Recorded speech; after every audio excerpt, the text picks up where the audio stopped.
व्हिडिओमध्ये आपण भूगोलामधील चॅप्टर बघायचा आहे. भूगोलामधील जो प्रिव्हियस इयरला क्वेश्चन पडले होते मृदा व जलसंचन या या टॉपिकवरती, त्यावरती आपण सर्व प्रश्न आजच्या व्हिडिओमध्ये बघणार आहे. मृदा आणि सिंचन जो टॉपिक आहे तो कंबाईनच्या परीक्षेला भरपूर वेळा प्रश्न आलेले आहेत त्याच्यावरती, आणि खूप सोपा आणि सिंपल टॉपिक आहे अभ्यासासाठी भूगोल यामध्ये. तर आपण महाराष्ट्राच्या भूगोलाच्या रिलेटेड आपण हा बघणार आहे. आपण पुढच्या व्हिडिओमध्ये भारताचा बघूया. तर व्हिडिओ शेवटपर्यंत बघा. आपण व्हिडिओला सुरुवात करूया आता. पहिला प्रश्न आहे आपल्यासाठी, मृदा निर्मितीवर आधारित महाराष्ट्राच्या मृदा वर्गीकरणाचा सखोल आणि शास्त्रीय अभ्यास सर्वप्रथम 1938 मध्ये कोणी केला होता? तर हा प्रश्न कंबाईन 2021च्या परीक्षेला पडला होता, प्रिलिम्सला. तर ह्याचं उत्तर आहे डॉक्टर बसू आणि डॉक्टर शिरूर यांनी जो आहे तो अभ्यास केला होता. आता हे जे आहे ते तुम्हाला डायरेक्टली ह्याचं उत्तर हे पुस्तक आहे आपलं सौदी सरांचं. सौदी सरांच्या पुस्तकामध्ये या प्रश्नाचं उत्तर तुम्हाला भेटून जाईल या चॅप्टरमध्ये. तर आपण आता एक्सप्लेनेशन बघूया याचं.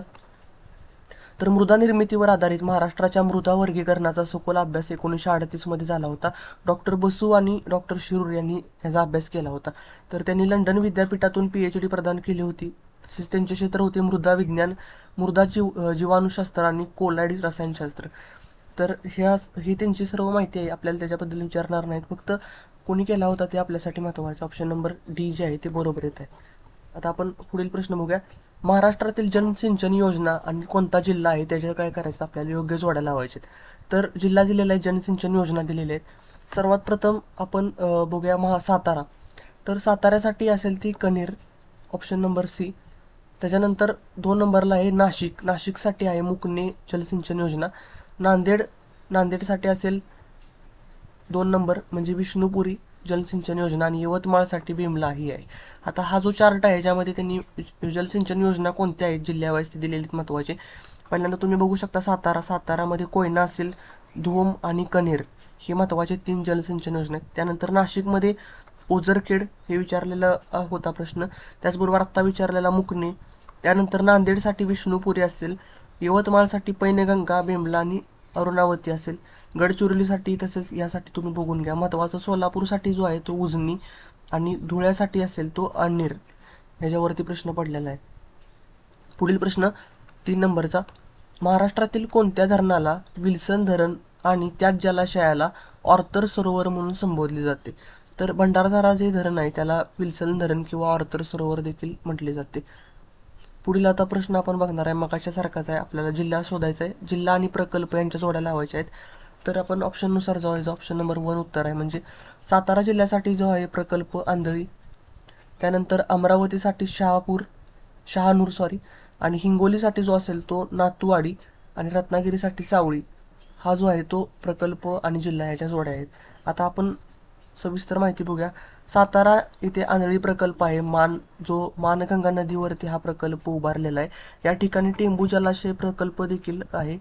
सातारा जिल्ह्यातील मान तालुका या ठिकाणी ते आहे आंधळी प्रकल्प. त्याच्यानंतर सावळी प्रकल्प जो आहे तो हिंगोली या ठिकाणी आहे. त्यानंतर नानवाडी जो प्रकल्प आहे तो खेड, रत्नागिरी या ठिकाणी. शहापूर प्रकल्प जो आहे तो शहानूर नदीवरतीच आहे, आणि अंजनगाव जो आहे तो अमरावती या ठिकाणी सुरजी नदीवरती आहे. तर पुढील आपण 5 नंबरचा प्रश्न बघणार आहे. महाराष्ट्रातील खालीलपैकी सर्वात मोठा जलविद्युत प्रकल्प कोणता? महाराष्ट्रातील सर्वात मोठा जलविद्युत प्रकल्प कोयना आहे, सातारा येथील. तर 1999 मध्ये कोयना धरणामध्ये लेक टॅपिंगचा जो आहे तो लक्षात ठेवायच्यावरती प्रश्न आला होता. लेक टॅपिंगचा पहिला प्रयोग करण्यात आला, तर दुसरा 2012 रोजी झाला. दोन्ही जे आहे ते यशस्वी झाले. लेक टॅपिंग हे नॉर्वेजियन तंत्रज्ञान आहे. जलाशयाचे नाव आहे त्याच्यावरती कोयना धरणावरती ते शिवसागर जलाशय. आणि या प्रकल्पात जे आहे ते अर्वाचीन महाराष्ट्राची भागीरेषा असे देखील म्हटलं जातं. तर हे जे आहे ते पाणी कुठे अडवले जाते, तर देशमुखवाडी हेळवाक जवळ ते अडवले जाते. एकूण विद्युत निर्मिती क्षमता आहे 1920 मेगावॅट. तर हे त्यांनी दिलेलं आहे कुठं काय क्षमता आहे किती, 4 ठिकाणं आहे ती. तर कोकणामध्ये रायगड जिल्ह्यामध्ये खोपोली, भिवपुरी या ठिकाणी जे आहे ते टाटा वीज मंडळाचे जलविद्युत केंद्र आहे. आता हे जे आहे ते जरा ब्लर झालेला आहे फोटो. तुम्ही व्हिडिओची क्वालिटी HD पर्यंत आहे या. तुम्ही जे आहे ती क्वालिटी व्हिडिओ वाढवून व्यवस्थित बघू शकता. पुढील प्रश्न आहे आपल्याला जोड्या लावायच्या जलविद्युत केंद्र आणि जिल्हा यांच्या जोड्या लावायच्या. ह्याच्यावरती भरपूर प्रश्न जे आहेत ते जलविद्युत केंद्र प्रकल्प की जिल्हा वाईज ह्याच्यावरतीच प्रश्न असतात. तर आपण उत्तर बघूया. याचं डायरेक्टली उत्तर 2 आहे सांगतो मी. म्हणजे वीरा हे जे जलविद्युत केंद्र आहे ते रायगडमध्ये आहे.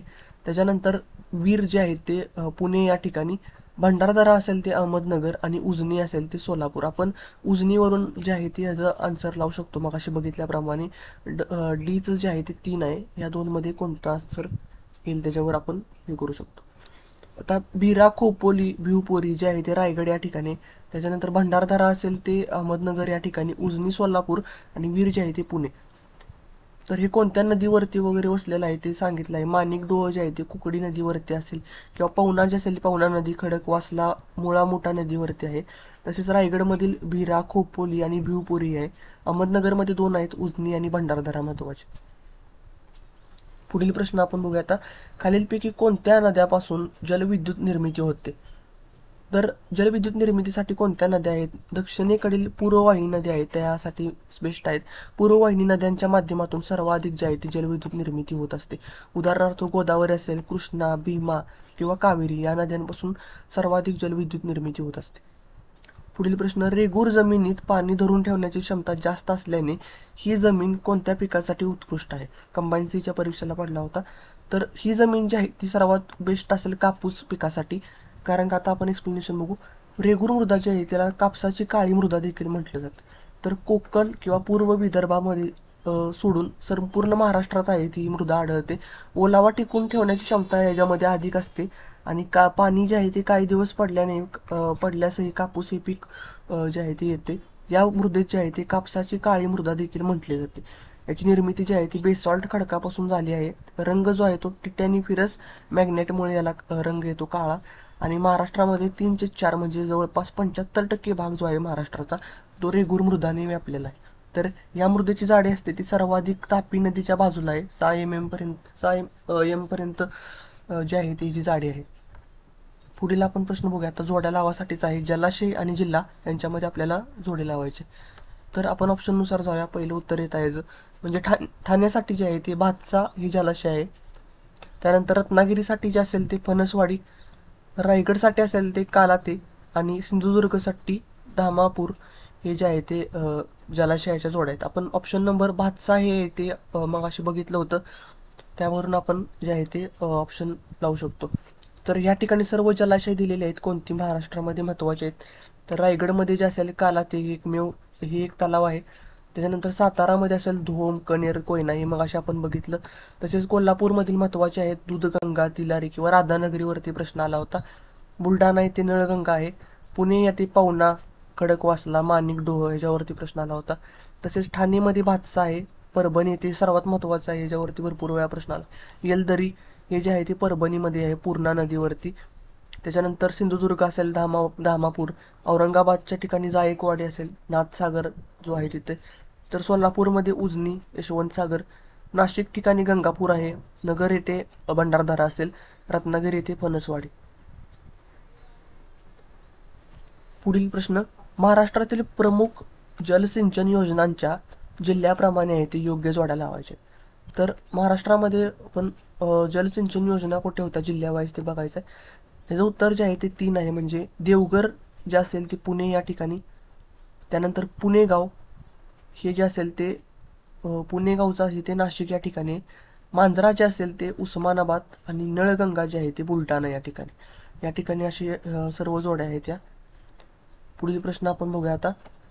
पूर्व महाराष्ट्रात विशेषतः चंद्रपूर आणि भंडारा जिल्ह्यातील परंपरागत जलसिंचन तलावास काय म्हटले जाते?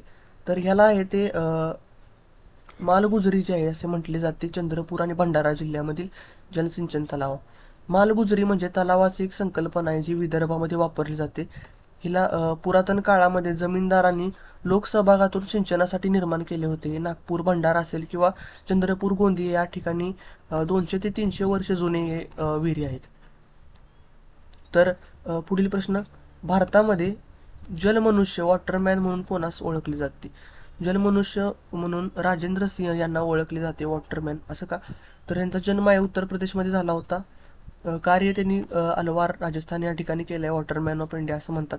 स्टॉकहोम वॉटर प्राईज त्यांनी मिळवून दिलं होतं. राजस्थानमध्ये अनेक जोहड निर्माण करण्याचे त्यासाठी ते प्रसिद्ध आहेत. त्याचबरोबर त्यांना रॅमन मॅक्सिसे हा पुरस्कार मिळाला होता. पाणीवाले बाबा या नावाने देखील ते ओळखून आहेत.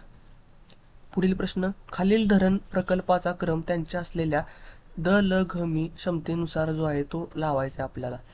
तर क्षमतेनुसार जर बघितलं तर ऑप्शन नंबर 4 बरोबर येते. म्हणजे पहिल्यांदा सर्वात मोठे असेल ते भंडारदरा, त्यानंतर 2 नंबरला असेल भाटघर, त्याच्यानंतर आहे ते वारणा, त्याच्यानंतर जे असेल ते पेंच, तोतला, ढोह, नागपूर येथे आणि नंतर जायकवाडी. तर तुम्ही सर्वात बघू शकता भंडारदरा असेल ते 312 द ल घ मी या क्षमतेचा आहे. त्याच्यानंतर भाटघर, वारणा, पेंच आणि जायकवाडी असा क्रमांक लागतो. तर भंडारदरा जे आहे ते अहमदनगर या ठिकाणी आहे. पुढील भाटघर जे असेल ते पुणे या ठिकाणी नीरा नदीवरती आहे. त्याला यसाजी कंक जलाशय असे देखील म्हटलं जातं भाटघरला. वारणा सांगली येथे आहे, वारणा नदीवरतीच. तर पेंच, तोतला, ढोह जे आहे ते नागपूर पेंच नदीवरती आहे. आणि औरंगाबादला असलेलं जायकवाडी हे गोदावरी नदीवरती. तर औरंगाबादला गोदावरी नदीवरतीच आहे, तो नाथसागर आहे. पुढील प्रश्न, काळी मृदा सुपीक असते कारण. याचं उत्तर जे आहे ते वरील सर्व विधाने बरोबर आहेत. म्हणजे तिच्यामध्ये ओलावा टिकून ठेवण्याची क्षमता जास्त असते. त्यानंतर चुन्याचे प्रमाण देखील अधिक असते आणि चिकन मातीचे प्रमाण जास्त असते त्यात. तसेच पुरेशा प्रमाणामध्ये मॅग्नेश कार्बोनेटचे प्रमाण देखील जास्त असते. त्यामुळे हिला जी आहे ती पाणी धरून ठेवण्याची क्षमता देखील विधाने पहा आणि कोणती बरोबर आहेत ते विचारात घ्या.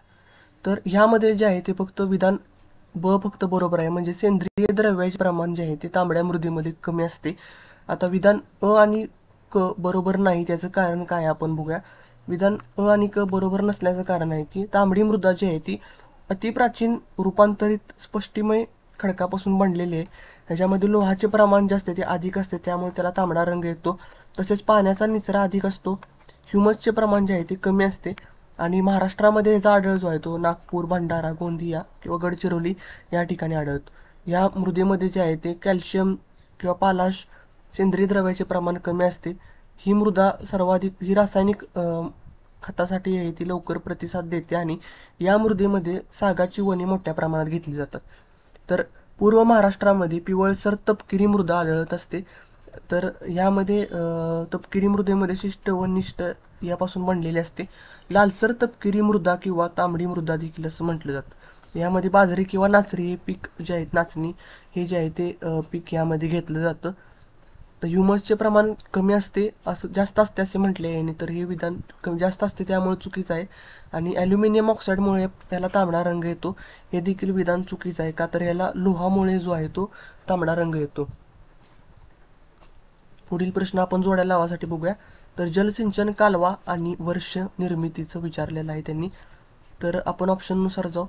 ऑप्शन 4 बरोबर आहे. म्हणजे कृष्णा कालवा जो आहे तो 1870 मध्ये बांधला होता. त्याच्यानंतर खडकवासला कालवा जो आहे तो 1875 रोजी. नीरा डावा बँक कालवा जो आहे तो 1885 रोजी बांधला होता. आणि गिरणा कालवा हा जो आहे तो 1990 या रोजी झाला होता. तर कोणत्या धरणावरती जो आहे नदी जलाशय आहे ती बघूया. तर नदी जी आहे ती तापी नदीवरती हतनूर धरण आहे. मुक्ताई सागर जलाशयाचे नाव आहे त्या. तर गोदावरी नदीवरती जायकवाडी धरण आहे, त्याचं नाव आहे जलाशयाचं नाथसागर. तसेच गोदावरी नदीवरती धरण विष्णुपुरी देखील आहे, शंकर सागर म्हणतात त्याला. अंबी नदीवरती खडकवासला धरण आहे आणि जलाशयाचे नाव आहे वीर बाजी पासलकर सागर. कुकडी नदीवरती माणिक डोह आहे, शहाजी सागर म्हणतात. भीमा उजनी नदीवर उजनी धरण आहे आणि यशवंत सागर जलाशयाचे नाव आहे. तर आता आपण पुढील विधान बघायचं आहे. ह्याच्यामध्ये कोणते विधान बरोबर आहेत असं विचारलेलं आहे. तर पहिला असेल, आपण ऑप्शननुसार जाऊ. म्हणजे फक्त विधान ब जो आहे ते बरोबर नाही याच्यामध्ये. तर कोकण किनारपट्टीच्या प्रदेशामध्ये जांभा खडकाची पठारे आढळतात, हे विधान बरोबर आहे. तर जांभा खडकामध्ये बेसॉल्टच्या कायिक विदारणामुळे तयार होतो, हे चुकीचं आहे. आपण ऑप्शनमध्ये एक्सप्लेनमध्ये बघूया. आणि महाराष्ट्राच्या 80% भूप्रदेशावर क्रिटॅशियस कालखंडातील लावाचे थर आढळतात. तर हे देखील विधान जे आहे ते बरोबर आहे. आपण आता ऑप्शनमध्ये बघूया. जांभा खडक प्रामुख्याने आहे तो लोह प्रमाणयुक्त असतो, सचित्र खडक आहे. याचा आढळ रत्नागिरी जिल्ह्यामध्ये दक्षिण भागात, तसेच कोल्हापुरातील सह्याद्री पर्वताच्या माथ्यावरती, सिंधुदुर्ग, रायगड, रत्नागिरी, पालघर, ठाणे या ठिकाणी आढळत. जांभी मृदा जी आहे ती लॅटराईट मृदे असेही म्हणतात. ची निर्मिती सतत ओला व कोरडा ऋतू असल्याच्या उष्ण व जास्त पावसाच्या प्रदेशामध्ये होते. या मृदेमध्ये नायट्रोजन, फॉस्फरस, सेंद्रिय द्रव्याचे प्रमाण कमी असते, म्हणून तिला सर्वाधिक महाराष्ट्रातील कमी उत्पादक असणारी मृदा देखील म्हटलं जातं. 18 नंबरचा प्रश्न, महाराष्ट्रातील सिंचन क्षेत्रानुसार पुढील सिंचन स्त्रोत स्त्रोत जे आहे ते उतरत्या क्रमाने लावायचे आहेत आपल्याला. तर हे 9वीचं जे पुस्तक आहे स्टेट बोर्डचं, त्याच्यामध्ये ॲज इट इज असा प्रश्न आहे. ज्यामध्ये विधान 2 बरोबर आहे. जर म्हणजे उतरत्या क्रमानं जर आपण बघितलं तर सर्वात पहिल्यांदा ह्याच्यामध्ये विहिरी येतात, त्याच्यानंतर 2 नंबरला सरकारी कालवे येतात, त्याच्यानंतर खाजगी कालवे आणि लास्टला जे आहे ते तलाव असे आहे. तर विहिरीचं प्रमाण तुम्ही बघू शकता सर्वाधिक म्हणजे 55% यामध्ये आहे. सर्वाधिक विहिरी जे आहे ते अहमदनगरमध्ये आहेत. सर्वाधिक 2 नंबरला येतं ते कालव्याचं प्रमाण 22.5% आहे. पश्चिम महाराष्ट्रामध्ये सर्वाधिक आढळतात. तलाव सिंचन सर्वात विदर्भामध्ये आढळतं, जसं की चंद्रपूर, गोंदिया, भंडारा, गडचिरोली. उपसा सिंचन जे आहे ते 8% जळगाव या ठिकाणी आहे. तर हे जे आहे ते विकत असा फुल फॉर्म शॉर्ट फॉर्म यांनी लावलेला आहे, म्हणजे विहीर, कालवा, तलाव हे जे आहे ते जलसिंचनचं प्रमाण असेल. तर तुषार जलसिंचन आणि ठिबक जलसिंचन हे पाण्याची 40% बचत करणारे जलसिंचनाचा प्रकार आहे. तर महाराष्ट्रामध्ये लागवडीखाली असलेल्या एकूण क्षेत्राच्या 17.9% भागाला कृत्रिम पाणी पुरवठा जो आहे तो यामध्ये केला जातो. तर राज्याच्या दक्षिण भागात सिंचनाचा अधिक वापर केला जातो, विशेषतः कोल्हापूरमध्ये. ठिबक सिंचनाचा शोध जो आहे तो इस्रायलमध्ये लागला होता. या ब्लास या शास्त्रज्ञांनी जे आहे महाराष्ट्रात सर्वप्रथम नाशिक जिल्ह्यामध्ये त्याचा वापर केला होता. पुढील प्रश्न आपण बघूया. उत्तरेकडून 19 नंबरचा प्रश्न बघू.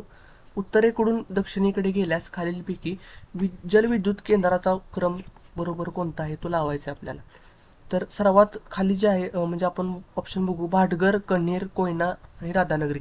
तर सर्वात उत्तरेला जे असेल ते भाटघर असेल. तर राज्यात जलविद्युत निर्मिती आहे पश्चिम महाराष्ट्रामध्ये आघाडी आहे. ते टर्बाईन्सला जनरेटर जोडून याची निर्मिती केली जाते.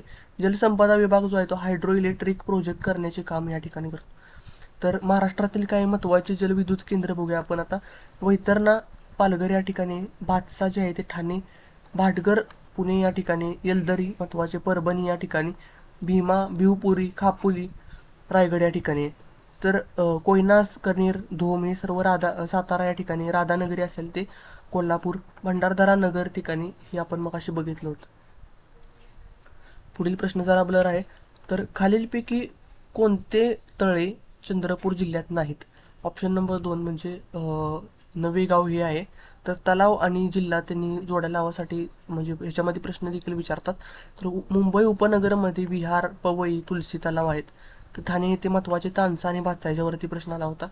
रत्नागिरीमध्ये फणसवाडी याच्यावरती प्रश्न आला होता. तुळशी, सिंधुदुर्ग येथे धामापूर, सावंतवाडी या ठिकाणी आहे तलाव. पुणेमध्ये पवना असेल, खडकवासला, भाटघर. सातारा या ठिकाणी धोम, वेण्णा, कणेर, कोयना. सांगली या ठिकाणी आटपाडी, कोल्हापूर येथे रंकाळ असेल, राधानगरी. हे सर्व चार्ट तुम्ही एकदा बघून घ्या, ह्याच्यावरती जे आहे ते प्रश्न येत असतात.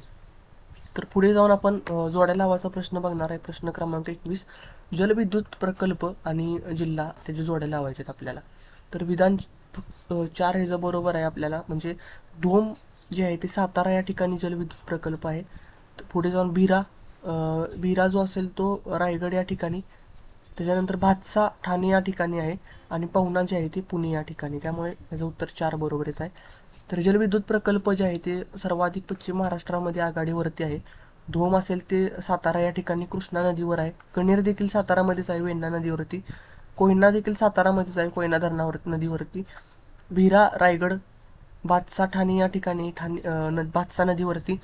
तसेच राधानगरी कोल्हापूर येथे असेल, भाटघर पुणे या ठिकाणी असेल, खडकवासला पुणे, सर्व पुणे या ठिकाणी, माणिकडोह वगैरे. तर दूधगंगा कोल्हापूर, उजनी जे असेल ते सोलापूर या ठिकाणी आहे. तर हे तुम्ही महत्त्वाचे बघून घ्या. खोपोली रायगड या ठिकाणी असेल. तसेच येलदरी परभणी आणि शहानूर हे अमरावतीवर. जर अणुऊर्जा प्रकल्पाला बघितलं तर महाराष्ट्रामध्ये सर्वाधिक प्रकल्प मोठा जो आहे तो महाराष्ट्रामध्ये तारापूर सर्वात पहिला प्रकल्प आहे, अणुऊर्जा प्रकल्प. पुढे जाऊन राजस्थानमध्ये रावत भाटा या ठिकाणी असेल. तमिळनाडूमध्ये उत्तर प्रदेश, कर्नाटक याची नावं दिलेली आहेत बघा या ठिकाणी. तर राज्यातील पहिले जलविद्युत प्रकल्प जे आहे ते खोपोली, रायगड या ठिकाणी बनवण्यात आले होते. सर्वात मोठा जलसाठा जो आहे तो जायकवाडी या ठिकाणी आहे. आणि 2 नंबरला असेल ते कोयना.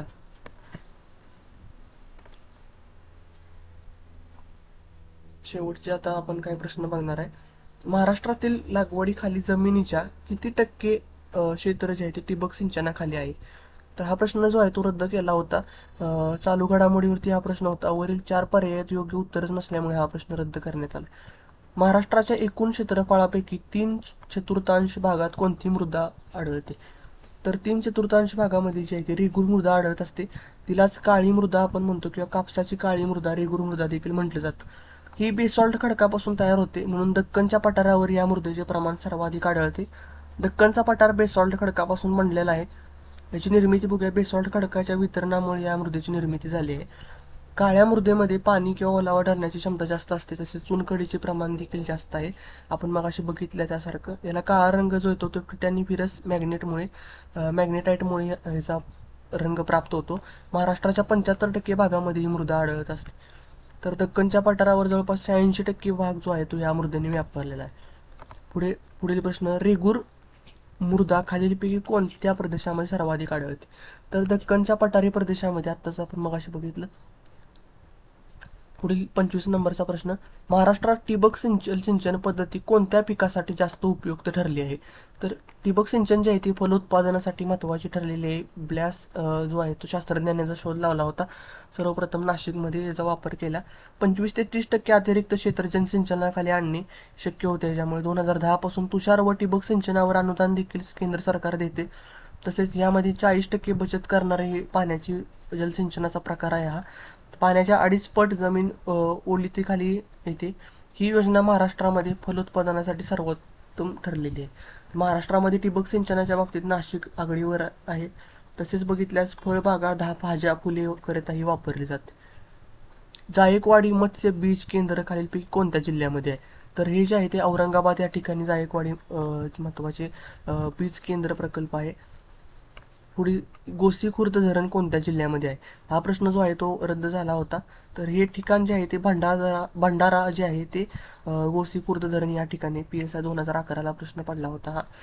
तर वेनगंगा नदीवरती हे धरण बांधण्यात आले होते. या प्रकल्पाचे नाव आहे इंदिरा सागर. हे एक राष्ट्रीय प्रकल्प आहे, लक्षात ठेवा, गोसीखुर्द धरण. तर आपण सर्व जे आहे ते आपण प्रश्न बघितलेले. टोटल 27 प्रश्न होते मृदा व जलसिंचन या टॉपिकवरती महाराष्ट्राच्या रिलेटेड. आता आपण उद्याच्या व्हिडिओमध्ये किंवा पुढील व्हिडिओमध्ये जे असेल ते भारताच्या रिलेटेड बघणार आहे. तोपर्यंत ह्या चॅनलवर, आपल्या टेलिग्राम चॅनलवरती या चॅप्टरच्या संबंधित क्विज असेल ती टेलिग्राम चॅनलवरती तुम्ही जॉईन होऊन क्विज सोडवा आणि भरपूर याची प्रॅक्टिस करा. आणि व्हिडिओ जर आवडला असेल तर चॅनलला